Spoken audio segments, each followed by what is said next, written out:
Hiya, how's it going? Hi Grace, how you doing? Good, thanks. Nice to meet you. Awesome. And you. We haven't met before, have we? Well, great. It's so lovely to meet you. Thanks so much for joining. Do you want to just talk a little bit about you and what you do at Make My Money Matter, and yeah, and tell us what Make My Money Matter does as well.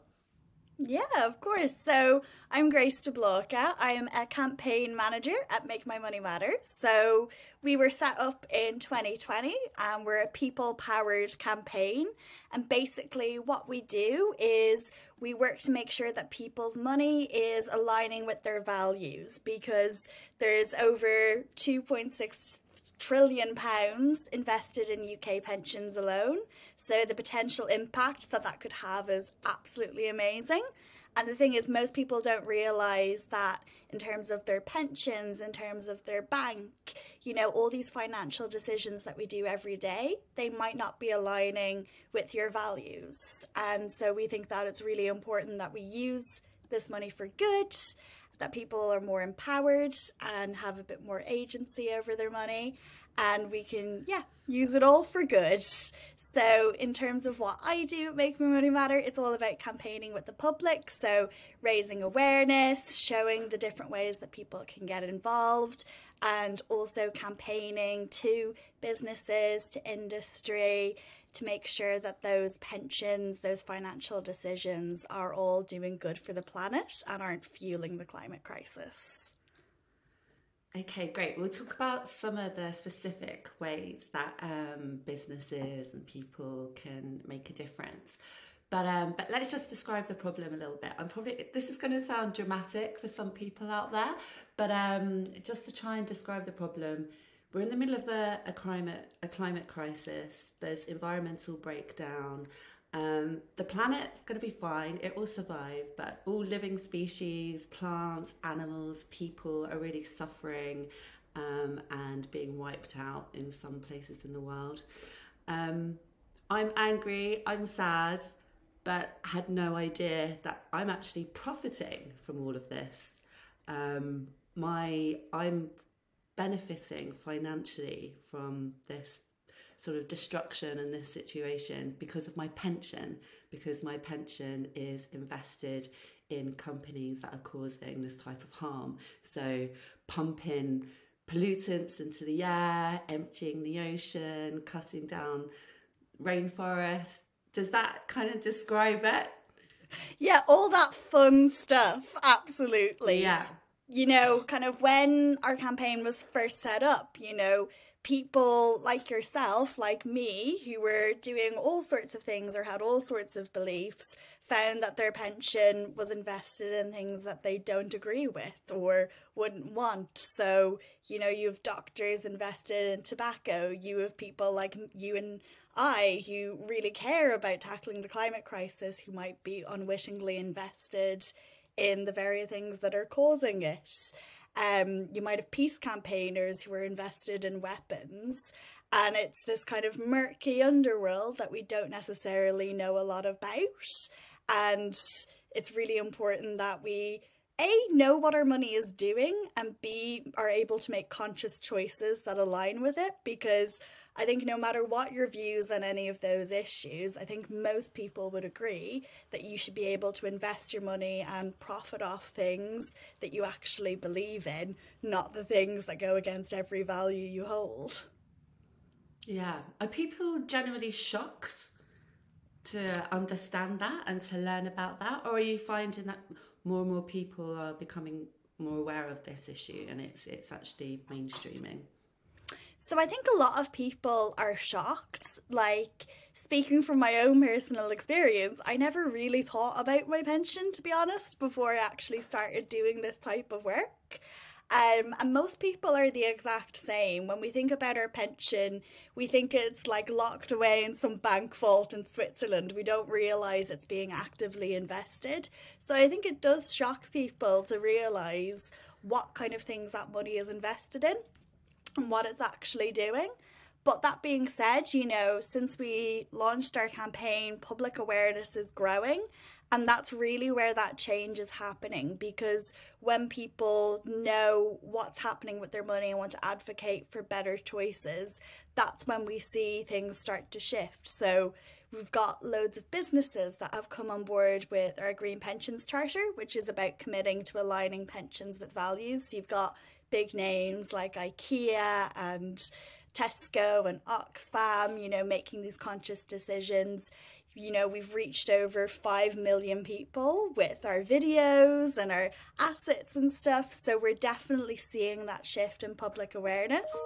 And that's when that change starts to happen. So it's why we won't start harping on about pensions and the power your money can have, because the impact that can have, you know, you spoke earlier about all the doom and gloom and the scariness of the climate crisis, but when you think about the potential that our money has, you know, the impact that it could have, that's really exciting, thinking about it being invested in things that are going to help the planet and help us in the future, and you feel like you have a bit more agency over it. And I think that's why once people have that awareness and that understanding, they're more inclined to act. Yeah. So historically, pensions have just been really boring, haven't they? And generally just anything to do with like finance and, you know, banking and saving. It, you know, a lot of it is really difficult to wrap our heads around, and it isn't very exciting, even though it is so incredibly important. So what I love about Make My Money Matter is how you use language and the types of images you use, and even comedy, really tastefully, that you use to help these messages land with ordinary people. Can you talk a bit about the process that you go through to make sure all these messages are really appealing? Because when we're talking about pensions, that might actually be quite hard. And maybe talk a little bit about some of the videos or, you know, digital content or maybe events that have done particularly well, and that you'll sort of repeat in the future or encourage other people to do. Yeah, sure. So in terms of kind of the stuff that we do and the language that we use, I think, you know, the vast majority of us on the team are not pensions experts, aren't finance experts. We are people that are on this journey ourselves as well. And I think that really helps in terms of thinking about how we, you know, convey this message. And it really comes down to a lot of, you know, understanding where people are at, you know, finding out where people's awareness of the pensions industry, what they want in terms of as well, you know, would people want a greener pension? We do lots of kind of polling to understand that, and we will build our messaging around people's awareness and understanding. It also kind of goes through these processes of thinking about the types of people we can engage with. So we're really lucky that we were co-founded by Richard Curtis, the film director, who's obviously a very good storyteller. And I think you can see that filter through a lot of our work.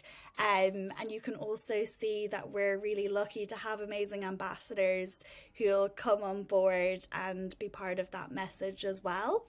You know, some of our like successful things have been, one of my colleagues worked on our deforestation video where we did a little bit of a stunt where basically, you know, a lot of our money in pensions is actually linked to deforestation. You know, climate activists could unwittingly invest over £6,000 in deforestation over the course of their lifetime, which I think we can all agree isn't something that people would want to do.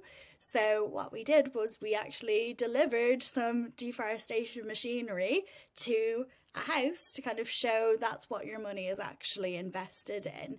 And I think that's what we're trying to do. We're trying to take away a lot of the like really complicated language around finance and pensions and distill it to the most simple messaging. So at the end of the day, you know, I'm not a financial expert. I don't know a massive amount of about pensions, but I do know that people should be investing their money in ways that make sense. I do know we can't continue to invest in fossil fuels because it's not sustainable, and we shouldn't be kind of fueling the crisis. I know these things, and most people do as well. So it's about sharing that in really easy to understand terms and taking away that kind of mystique and that boring veneer and actually unveiling what it actually is, which is this is our money and we can choose what we do with it. So our messaging really comes down to that. Yeah. And you mentioned Richard Curtis there, who I think people definitely of my generation will be very familiar with, and all these great movies. So that has meant you've been able to rope in a few, I guess, familiar faces, some public figures, some celebrities into some of your campaigns. How easy has that been? And you know, one of the things that I always think when it comes to money and impact is that we need more of those unusual cross-industry, cross-culture, cross-genre sort of partnerships and collaborations to really get the message out to more people. So apart from those kind of celebrities that you've had access to so far, are there any other types of partnerships that you've kind of thought of or are thinking about to get the message out to more people? Yeah, absolutely. So yeah, having that like different celebrities come on board has been really, really great. And I think again, it speaks to the fact that this is an issue that affects all of us. It's no longer an issue for, you know, activists who are super gluing themselves to buildings. It's something that affects us all, and we can all become activists in that way about advocating for it. And absolutely, we're always thinking about different partnerships that we can have. One of my colleagues, Jacinta, she's actually our partnerships manager. So she works with businesses. So some of the businesses that I mentioned earlier, and also working with organisations like B Corp to get people thinking about, you know, your pensions and your financial decisions as a form of sustainability as well. Because what we're seeing is we found recently that only about 5% of businesses are including pensions into their sustainability plans. So you'll have, like, in a business, you might have a sustainability team and you might have a pensions team, and the two aren't talking to each other. So doing a massive amount of work with different businesses and kind of showing them that those two groups of people should be talking to each other and using pensions as a form of a sustainability plan, an environmental plan, is really important as well. Because at the end of the day, you know, we can raise all the awareness in the world, we can have all this amazing stuff, but unless, you know, businesses, individuals are actually taking that action, it's not going to result in a whole lot. So that's a really important factor in what we do as well. You know, we have resources on our website for individuals and businesses. We have our Green Pensions Charter, which businesses can pledge to. We do talks, we do all sorts of things to get out there and just talk to more and more people about those issues so that they can start making those decisions. One of the issues that we hear a lot about is around kind of pensions and climate change and fossil fuels. And we hear that there are a lot of pensions with a net zero target, but that aren't necessarily engaging with those fossil fuel companies that they're invested in. And what they're actually doing is kind of offsetting by planting some trees or perhaps talking to these fossil fuel companies who are reassuring them that there'll be some kind of offsets or some new carbon capture technologies in the future. How do you assess between a high quality net zero decarbonisation target and one that is weak? How can ordinary people tell the difference when they're thinking about switching their pension to one that they're hoping is greener? That's a really good question. And I think net zero has become one of those almost buzzwordy phrases that gets thrown around, and it's difficult to understand what it actually is.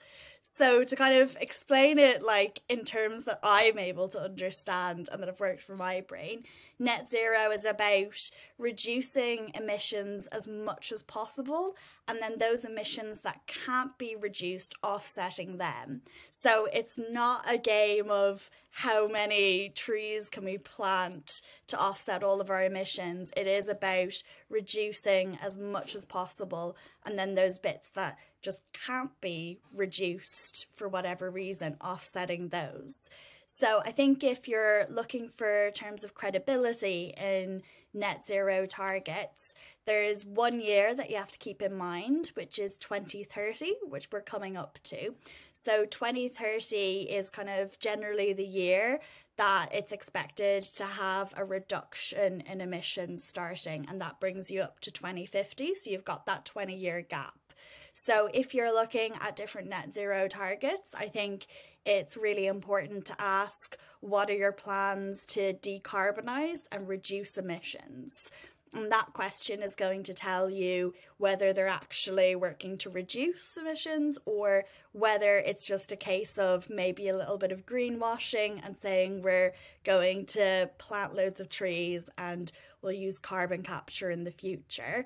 That's not what net zero is, really. Net zero is about the reduction as well as the offset.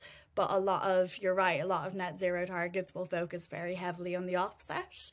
So asking what their reduction plans are is definitely a good place to start. Yeah, and I guess, and you've just said it there, so that I think there might be some 2025 targets as well, but that 2030, if they haven't got at least something in their plan for that, then there's a problem. I would definitely think so. Again, I'm not an expert, but I know 2030 is the year to watch out for. Yeah, it's a big one. I think the aim is to at least have reduced emissions by half by then. So that's kind of what we'll be looking out for. Do you have a list of the sort of the good pensions or the green pensions? And if not, where do you suggest people go to find one?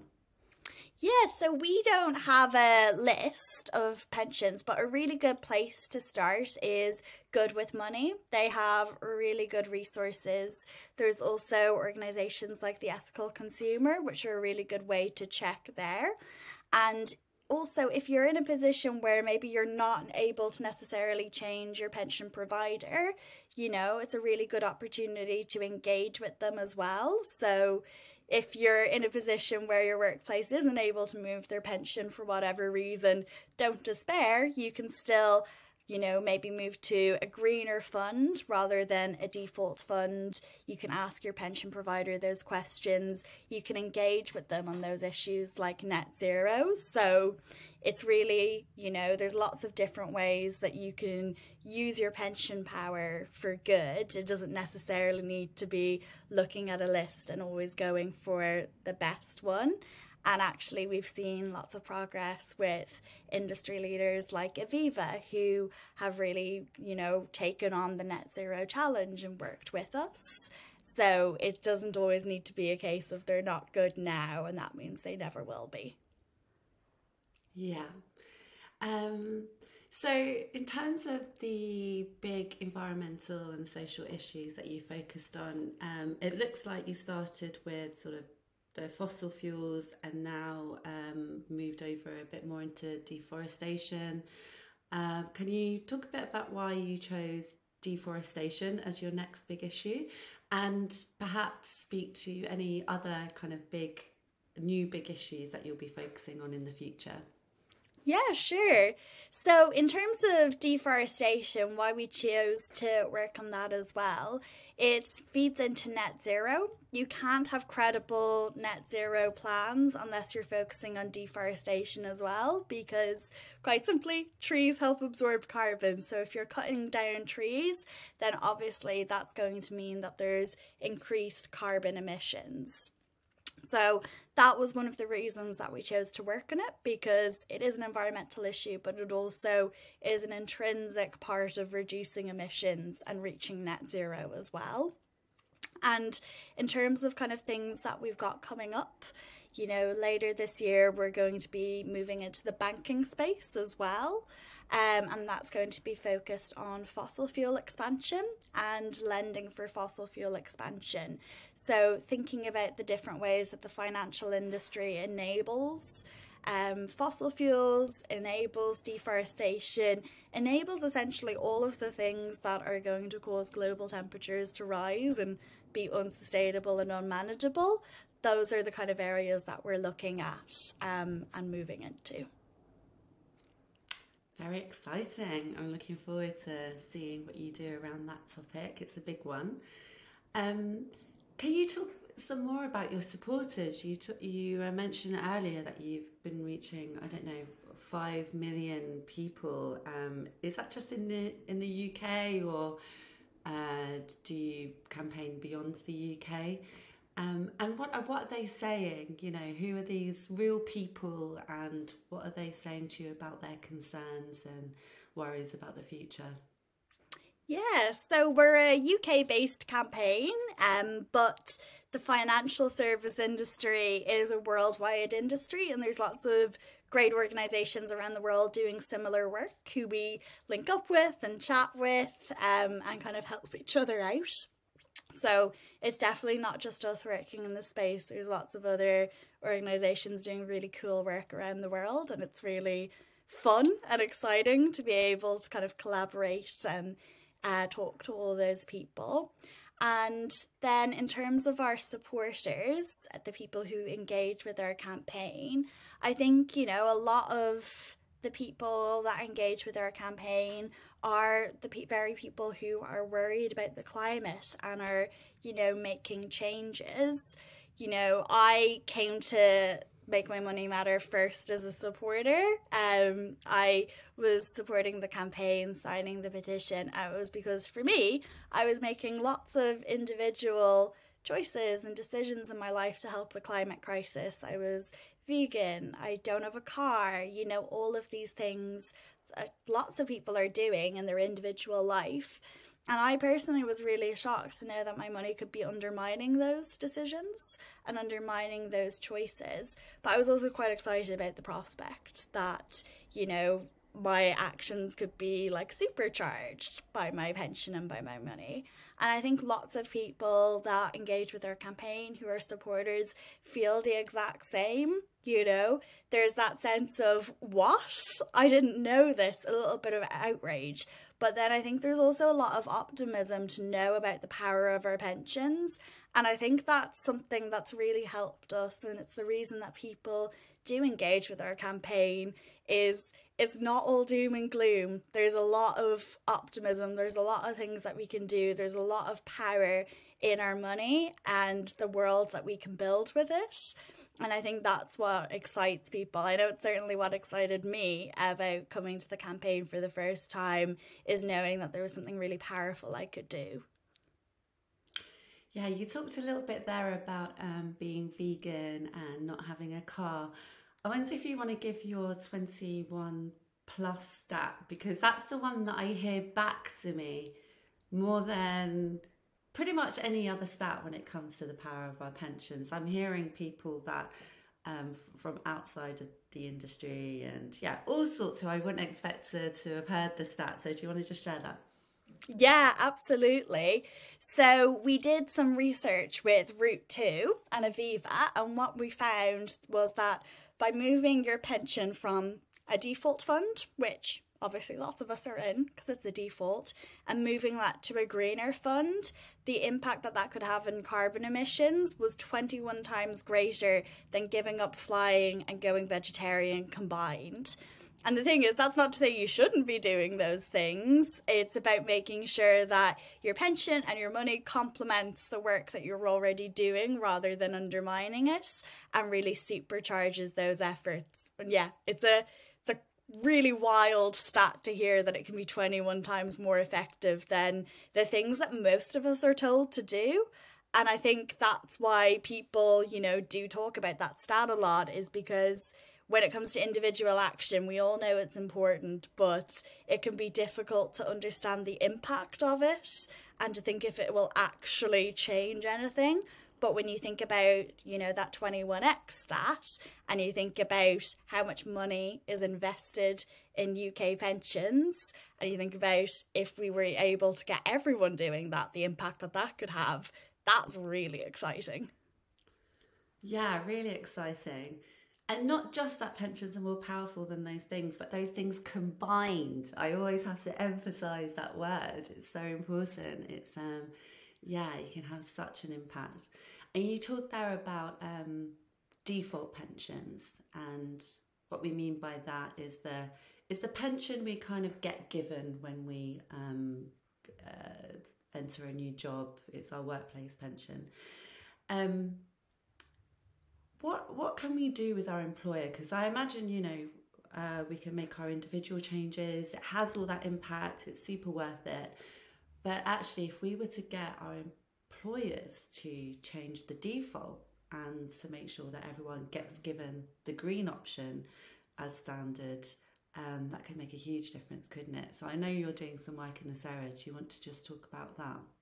Yeah, absolutely. So you're absolutely right. It's really important to engage with your employer. And earlier I mentioned that lots of sustainability teams in businesses aren't talking to pensions teams in businesses, and the two aren't linked up. So I think what you can do to advocate internally if you're in a business, in a workplace, is first of all, you can talk to your employer about the impact of pensions and about your default fund versus a greener fund. We've actually got a little template on our website as well where you can send an email to your employer. So we've made it really simple for you. So you can start that conversation off. I think it would also, if you have a green team or a corporate social responsibility team or a sustainability team or whatever your team is called, going to them and talking about how pensions should be part of a strategy, because lots of businesses are serving veggie meals in their canteen, are focusing on their recycling, and that's all great. But again, it's about complementing it with your pension provider and with your pension fund, making sure that those combine to have impact. So I would definitely do those things.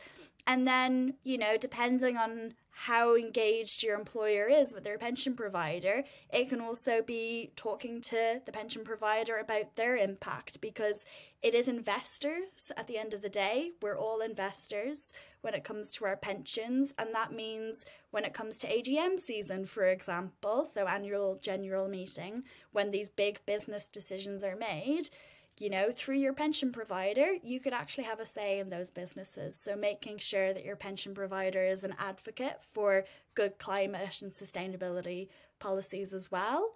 And yeah, just keeping on having those conversations and making sure that everything incorporates your pension and your financial decisions when you're thinking about the climate and sustainability, which most businesses are. Yeah. So what actions can people take through your website at the moment? And when will we see the new campaign on banking? Yeah, so at the moment, if you pop onto our website, you can join our petition, our 21X petition. So say, for example, you don't have a pension at the moment, but you still believe that the financial industry and the pensions industry should be investing in good climate solutions, you can sign that petition. If you do have a pension, we have an action where you can write directly to your pension fund. We also have a template where you can write to your employer about making sure that sustainability efforts aren't undermined by the pension fund and are complementing it. If you're someone who works in a business and is a HR person, is thinking about how to recruit and retain staff, or works in a sustainability team, you can also sign up to our Green Pensions Charter, where the business will commit to aligning their pension with their sustainability values. So you can do that. We also have a petition around deforestation in the pensions industry as well, which people can sign. And if you keep an eye out in November on our socials and on our website, that's when we're going to start having banking actions coming up as well, so people can get involved with those. Great. Thank you. That's really wonderful. Some great actions there. And just a couple more questions. And the first one is, I started off with this kind of that doom and gloom sort of look at the situation. And, you know, sometimes when you are bombarded with messages of climate change and loss of nature and, you know, all those sorts of things going on, it's really hard to stay optimistic, but I know we have to. What is it that gives you optimism about the future? Ooh, excellent question. I think, you know, as someone who for the past decade has been involved in different forms of activism and different types of campaigning and issues, I really feel like now more than ever, the general public are getting involved in campaigning more and more. You know, 5 years ago, even when I would talk about climate change and going vegan and all these things, people didn't really know anything about it and they hadn't considered it. Whereas now, when I tell people what I do for work at a party, everyone asks me loads of questions about net zero and government policies and, you know, individual actions and what people can do. So people are a lot more engaged with the issue, a lot more aware, and that gives me a lot of optimism.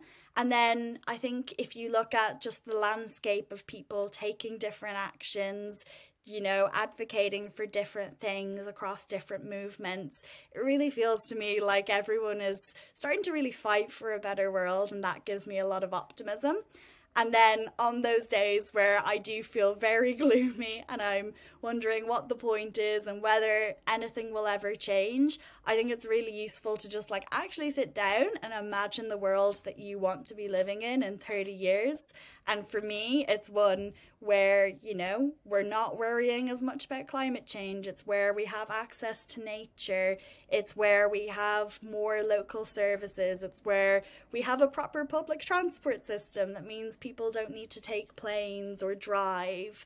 And all of those things make me really optimistic because at the end of the day, you can only fight for a better future if you know what that future is. So I'd really encourage anyone who's feeling a little bit sad, a little bit gloomy, a little bit disillusioned, rather than thinking about all the bad things that could happen if we don't change things, start thinking about the world that you do want to see and start taking action for that world.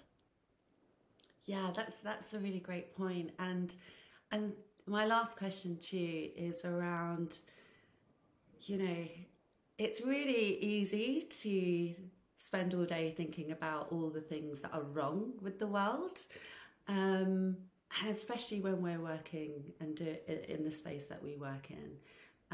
And well, actually, you know, just ordinary people just worried about these issues and not actually working in, you know, sustainability and might feel even more disempowered actually.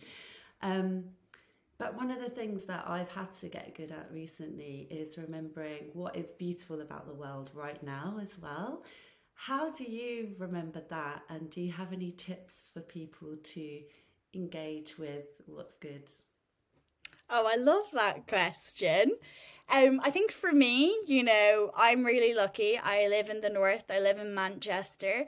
And I have all the benefits of like living in a city, but in half an hour I can be in the mountains.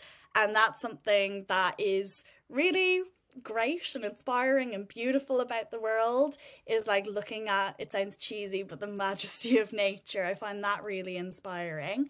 But also, I think looking at your community and the people around you is really inspiring as well. Like, I think most people wouldn't have to go very far to find examples of people coming together to make the world a better place, whether, you know, it's a cooperative or a community allotment or a group of people coming together to lobby an MP in the local area.